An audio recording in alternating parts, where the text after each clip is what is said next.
का रिजल्ट घोषित किया गया, क्या कहेंगे इस रिजल्ट में सर? ये एक बहुत अच्छा कंक्लूजन है।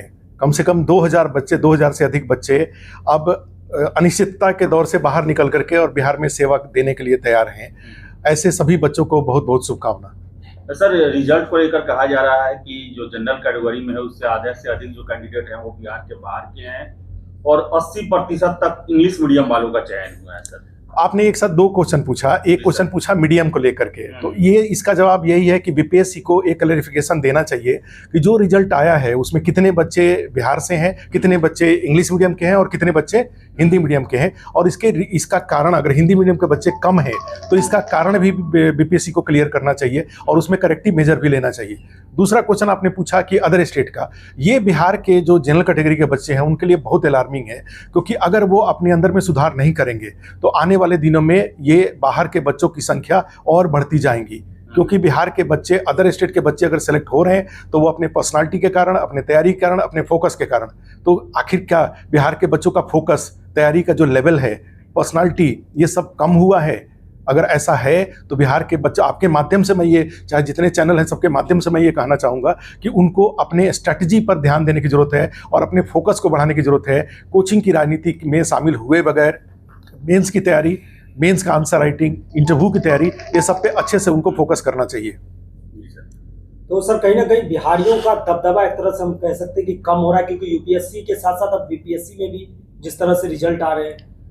नहीं, इसको इस तरीके से यूपीएससी में तो नहीं कहा जा सकता, क्योंकि बहुत सारे बच्चे हैं जो दूसरे राज्य के बाहर के कॉलेजेस में पढ़ रहे हैं, उनको बिहार के नाम पे वो एग्जाम नहीं देते हैं, वो वहाँ के नाम पे ही देते। जैसे दिल्ली यूनिवर्सिटी से कोई बच्चा पढ़ता है तो वो बिहार के नाम पे नहीं आता है। तो ऐसा नहीं कहा जा सकता कि बिहार के बच्चों का, पीसीएस में जरूर गड़बड़ी हुआ है। पीसीएस में तो जैसा कि हमने कहा कि आखिर क्या रीजन है जिस कारण से अदर स्टेट के बच्चों का जो भी सबसे, जो जनरल कैटेगरी में जो प्रॉपर जितने सीट है, एसडीएम का सीट है, डीएसपी का सीट है, उसमें अधिकांश बाहर के बच्चे क्यों हैं? बिहार के बच्चे क्यों पीछे रह जा रहे हैं? क्या उनका तैयारी कमजोर है, उनको आंसर राइटिंग में कोई दिक्कत है, या वो पर्सनालिटी वाइज जो यहाँ पे बहुत सारे जो पटना में जो हौच पौच हुआ पड़ा है उसमें वो इन्वॉल्व हो गए हैं, इस कारण से ऐसा हुआ है। सर, तो सलाह क्या देंगे यहाँ के छात्रों को, और आपके द्वारा कुछ प्रयास किया जा रहा है सर कि ऐसा प्रयास हो कि बिहार के छात्रों का फिर से पुराना दिन लौटे, वो ज़्यादा से ज़्यादा चयनित हों? बिल्कुल, जो पीसीएस है वो ऑफिसर्स का एग्जाम है, वो ऑफिसर बनने का एग्जाम है।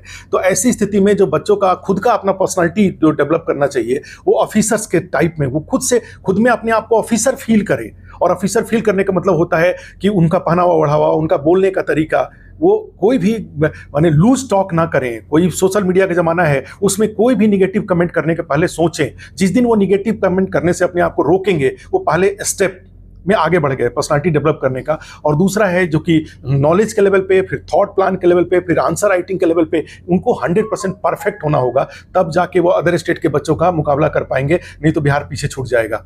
क्योंकि 71 में और 72 में दोनों में भारी संख्या में सीट है और सबसे बड़ी चुनौती जनरल कैटेगरी के बच्चों के ऊपर है। क्योंकि रिजर्वेशन के जो बच्चे हैं उनको उनका सीट तो उनके लिए रिजर्व रखा गया है, लेकिन जो जनरल कैटेगरी के बीच बच्चे हैं उनमें 3 तरह के हैं। एक तो जनरल, दूसरा जो ओबीसी या अदरवाइज जो भी उसके बच्चे अगर क्वालिफाई करते हैं जनरल कैटेगरी की श्रेणी में तो वो भी इसमें आ जाते हैं, और मेजॉरिटी अदर स्टेट के बच्चे आ रहे हैं। और अदर स्टेट के बच्चे बिहार पे बिल्कुल फोकस होकर आ रहे हैं, और वो यहाँ के जो पटना का जो राजनीति, जो कोचिंग का हौच पौच है, उसमें अदर स्टेट के बच्चे बिल्कुल इन्वॉल्व नहीं है, जबकि यहाँ के बच्चे मुझे लगता है कि वो इन्वॉल्व हो जा रहे हैं। और उसका एक कारण तो फी भी है कि जो फी है कोई कुछ माने उसके पीछे भाग रहे हैं, जबकि कहा जाता है कि सस्ता रोए बार बार, महंगा रोए एक बार। तो ये पीसीएस ऑफिसर बनना एक स्टैंडर्ड काम है, उस स्टैंडर्ड काम में एक स्टैंडर्ड जो विकल्प है उसी का चयन होना चाहिए।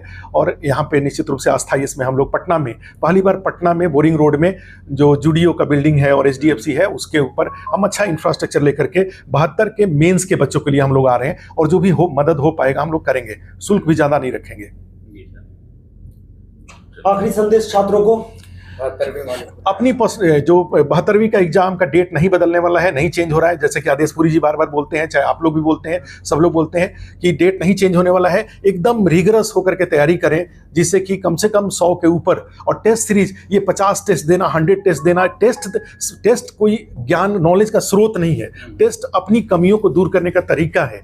तो आप 5 टेस्ट दे करके भी, 2 टेस्ट दे करके भी अपने तैयारी का असेसमेंट कर सकते हैं और करेक्टिव मेजर ले सकते हैं। तो टेस्ट के पीछे भागने के बदले अपनी जो भी बीपीएससी का जो पीटी में 8 सेक्शन है, उस 8 सेक्शन में अपने नॉलेज को इंप्रूव करने की जरूरत है और A to Z complete syllabus को कवर करें। जी सर, चलिए।